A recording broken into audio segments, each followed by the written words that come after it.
Jesus ay siya ay si Jesus. Jesus? He is the key to heaven.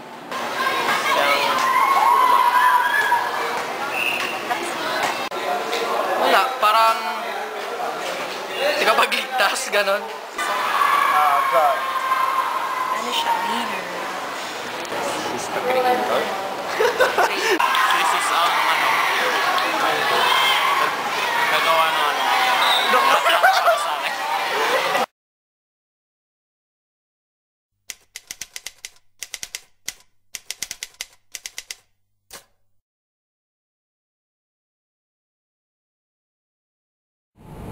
Magandang umaga, Little Knights. Ako nga po pala si John Lexter Calamo. Ngayong araw na to, sasagutin natin ang katanungan kung sino nga ba si Jesucristo.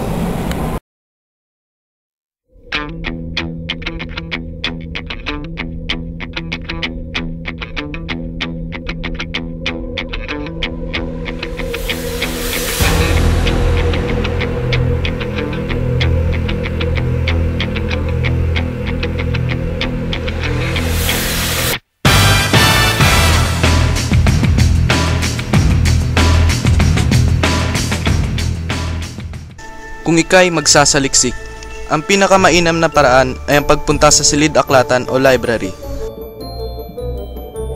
Hindi ito kagaya ng internet na tatamarin ka. Makakakita ka ng maraming kwento tungkol kay Jesus rito. Mapa-reference book man yan o gospel comics, marami kang makikita na istorya ni Jesus.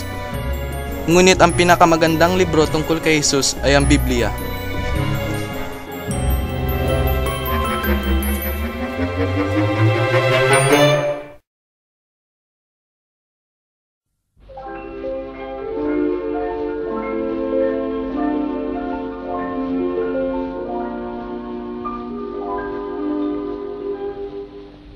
La mer qu'on voit danser le long des golfes clairs a des reflets d'argent. La mer,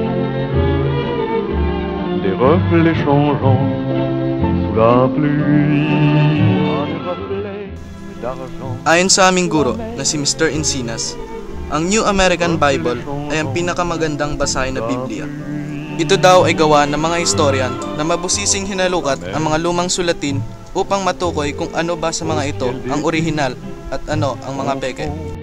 Ces blancs moutons avec les anges si purs, la mer. Nahahati ang Biblia sa dalawang parte, ang lumang tipan at ang bagong tipan. Makikita mo ang mga kwento tungkol kay Jesus sa bagong tipan. Près des étangs, ces grands roseaux mouillés. Voyez ces oiseaux blancs et ces maisons rouillées.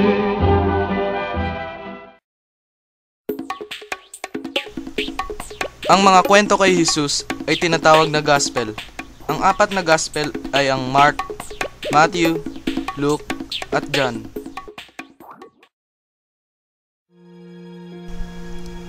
Ang apat na yun ay may iba't ibang interpretasyon kay Jesus.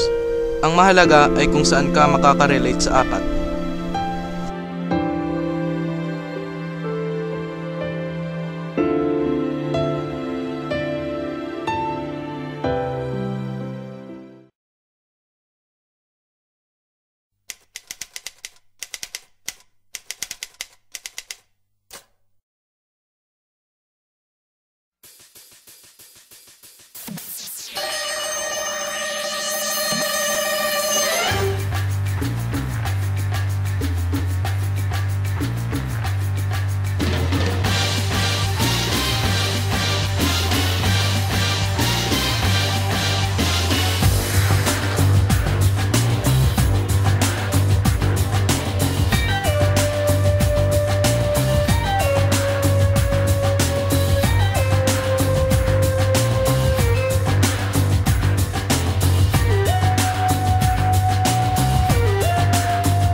Paalam ka naman sa profile, please.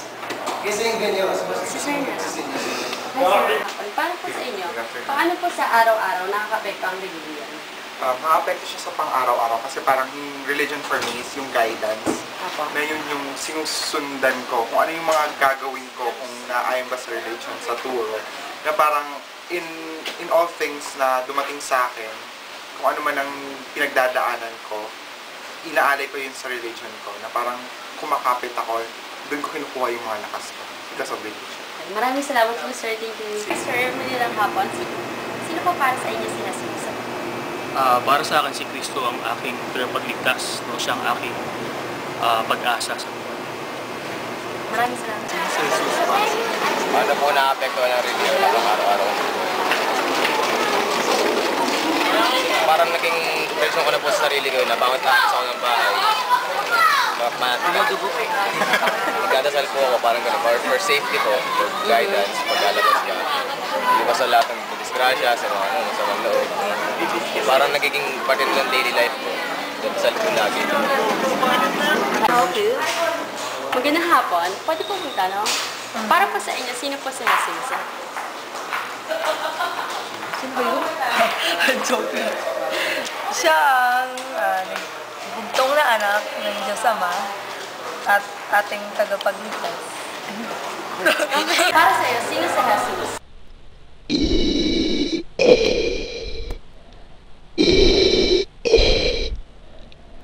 Para sa akin, siya ang ating God.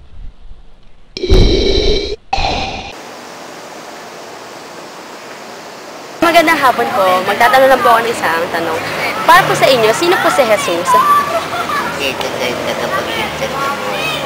Magandang hapon po. Magtatanong lang po ng isang tanong. Para po sa inyo, sino po si Jesus? Sana siya yung nagkatawang tao para tubusin ang kasalanan ng mga tao sa daigdig. Yung unang bumasa sa isip ko, Father. Si Jesus.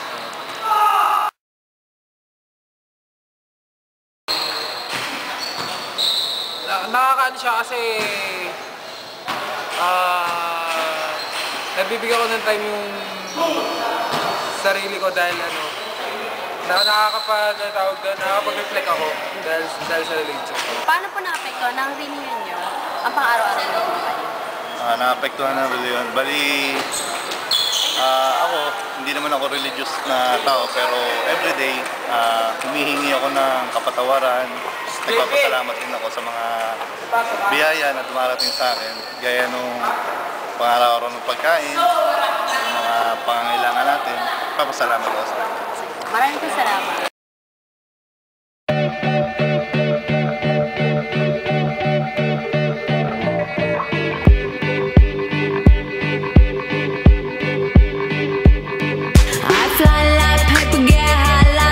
If you catch me at the border, I got visas in my name. If you come around here, I'll make them all day.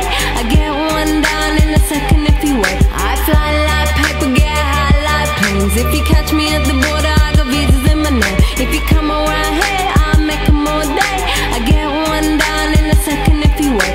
Sometimes I think sitting on trains. Every step I get to, I'm clocking that game.